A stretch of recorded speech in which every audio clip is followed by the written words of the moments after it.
A few years ago, we were working on San Nicolas Island, explicitly looking for really ancient sites, 10,000, 12,000-year-old sites. I was walking along the edge of the sea cliff and I looked down and I saw a whale rib protruding from the sea cliff. I thought it was a fossil, and I thought, you know, that's pretty cool. It looks like a whale fossil. So I climbed down the cliff to look at it, and underneath it was the edge of a redwood box. And one side had already fallen off, and so the contents of the redwood box were exposed. And I could see some shiny things in there. It was sort of in the shade, but I reached in and I pulled out an object, and it was a piece of carved soapstone, an effigy, an unusual object. I reached in and pulled out another shiny object, and it was a piece of old green bottle glass. And then I reached in and I pulled out one more, and it was a copper button, a very old copper button.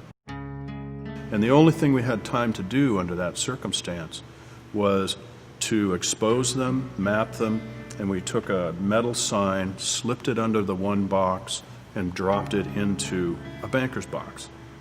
So there was a mix of historic objects and Native American Nicoleño objects. There was a bone harpoon, and it's a distinctive type of harpoon that's known as a toggling harpoon, and it is not a Nicoleño toggling harpoon. Since I've worked in Alaska, I know a lot about Alaskan hunting technologies.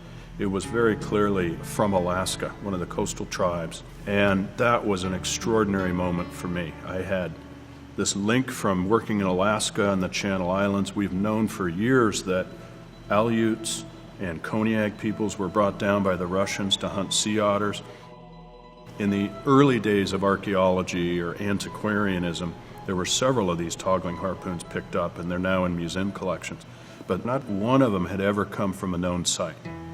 And here we had, in boxes, Russian artifacts with European goods and Nicoleño material. So that was, truly one of those very rare moments of discovery that I can count maybe on one hand that have happened in my career.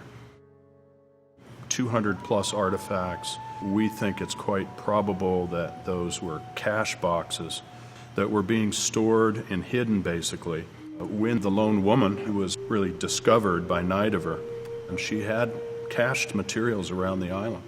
And so, this is just one of these cases where it just happened to be at the right spot, happened to be lucky enough to be looking down and saw the bone and went down to take a look, and then just found something unbelievable.